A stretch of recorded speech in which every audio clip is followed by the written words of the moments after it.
yourself. How's it going, y'all? Rowdy Riles back with another rowdy review. I went to see Spider-Man Brand New Day yesterday, and oh my gosh, I have some thoughts. I'm happy about the movie if you can't tell, but with all that being said, let's just get right into it.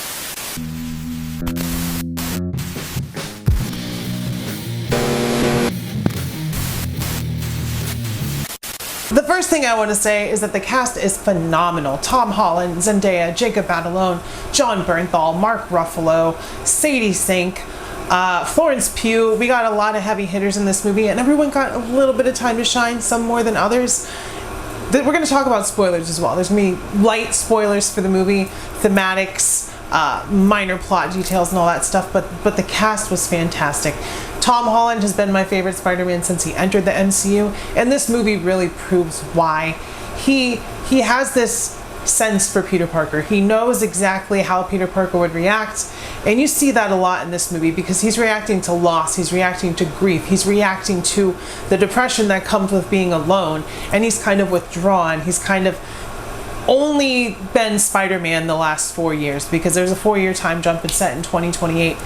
And, you know, MJ and Ned come back into the picture and things start to go a little crazy. His powers start acting up. He starts developing new powers, losing control against villains like Scorpion, who has a minor role, and I don't think that he should have been the main villain regardless. I think that the way that they did this movie, the way they structured it was perfect. It was breezy. It didn't feel like it was dragging. The pacing was tight. There's a little bit of slow moments, but those moments were more so meant to breathe, to really feel what Peter is feeling, rather than to just drag the plot down. And the plot is very basic. It's not anything super convoluted or crazy.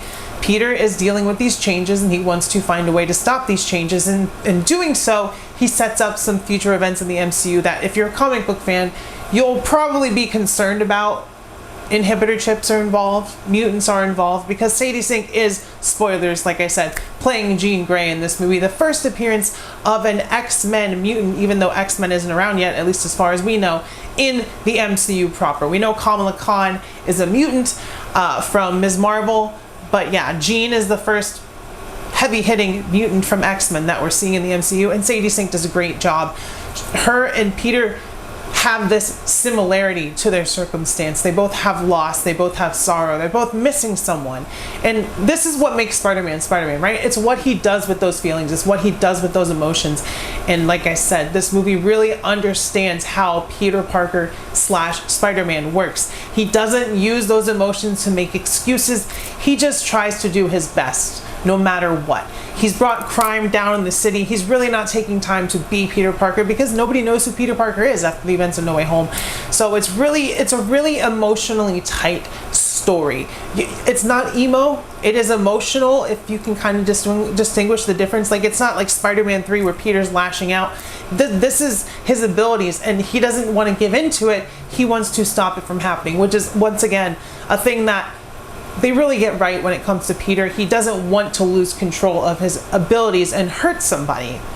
And that's a big plot point, is like, I've got to control this because I can't mentally control it. I can't emotionally control it right now. And when it comes to emotional control, I was crying a lot during this movie. There's a lot of really quiet, really tender moments. There's a lot of fake outs when it comes to the romance of Peter and MJ and all that stuff. And I'm not going to spoil super plot details, but I will say Jon Bernthal's Punisher. Okay, so they took the edges off a little bit, but it's still the same Frank we've seen.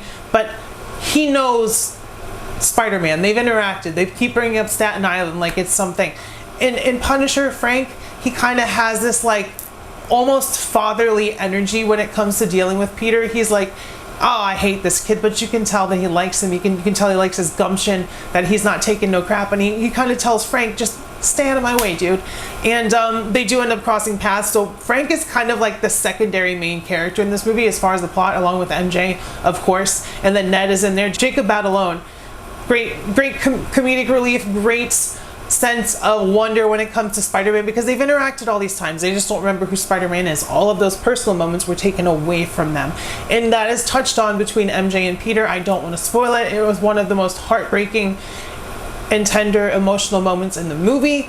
So it's kind of bringing the character full circle. We're getting the real comic book Spider-Man in this movie, After all the buildup that we've had over the last 10 years in the MCU, we're finally getting a real, honest to goodness, it's just the Spider-Man show with some special friends, like Mark Ruffalo's Hulk, who there's a little bit of comedy attached to his introduction with Peter as Bruce, and then you get to see the Hulk and you're like, oh, that's the Hulk. So we do get to see that. Yelena Belova is in the movie. God, I love Florence Pugh's portrayal. She's so great in this role. And step into my office. This is smoked potatoes. If you know, you know. But I love this movie. My partner liked it. She's not the biggest comic book person, but she loves Spider-Man, and she really enjoyed this movie as well. Normally she'll start getting a little antsy around the movie, but no, she was in it this whole thing, which is good. It means that the pacing was good. There was nothing to make people lose interest. It just kept the party going, and it wasn't a party, but you know what I mean, metaphorically.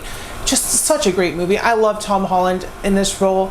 I think that he should do it forever. I love Zendaya as MJ. John Bernthal as Frank is obviously great. Mark Ruffalo's Hulk is amazing. This movie was just amazing, no pun intended. I thoroughly enjoyed it, and I don't go to the theaters as often as I normally used to. But between this and Doomsday, I think that Marvel fans are really going to have a spectacular year. It's already eating up the box office. Like, it's destroying, rightfully so. But the main takeaway I want people to get from this movie is that it is worth seeing in the theaters. If you're hesitant, if you're like, oh, I'm gonna wait for streaming, not for this movie. You're gonna be glad that you went to see it. If you're a Spider-Man fan especially, you're gonna be like, oh man, what? I feel different after walking out of the movie. It's not the exact same feeling as Superman, because Superman had this like almost hyper optimistic hope, but this Spider-Man movie is a quiet hope. It's like the seeds are there for Peter to gain his life back, at least with the ones that he cares about the most, and hopefully we see more of that develop in the future. I love this movie. I don't try to do number ratings, but I'm giving this a 10 out of 10. It's honestly, I'm gonna have to see it more times, but as it sits right now, Raiders of the Lost Ark is my favorite movie. Indiana Jones and Spider-Man are my two favorite characters, and now I have a second favorite movie that is a Spider-Man movie, which is Spider-Man Brand New Day. So that's how I feel. I think it was great.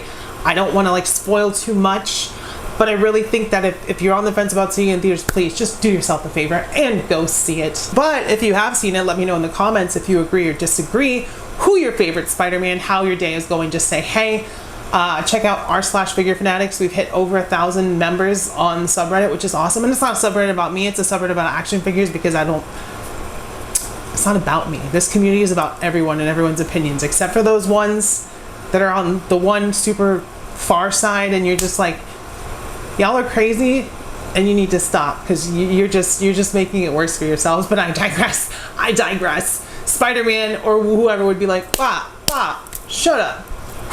Figure Fanatics, check me out on Instagram, rowdy__viles. I just hit like 700 followers on Instagram. That's the most I've ever had on Instagram.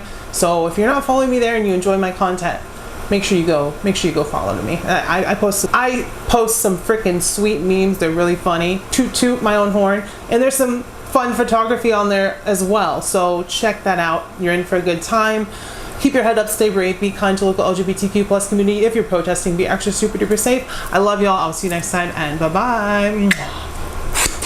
Also, my Spider-Man shirt, because I love Spider-Man. I love Spider-Man.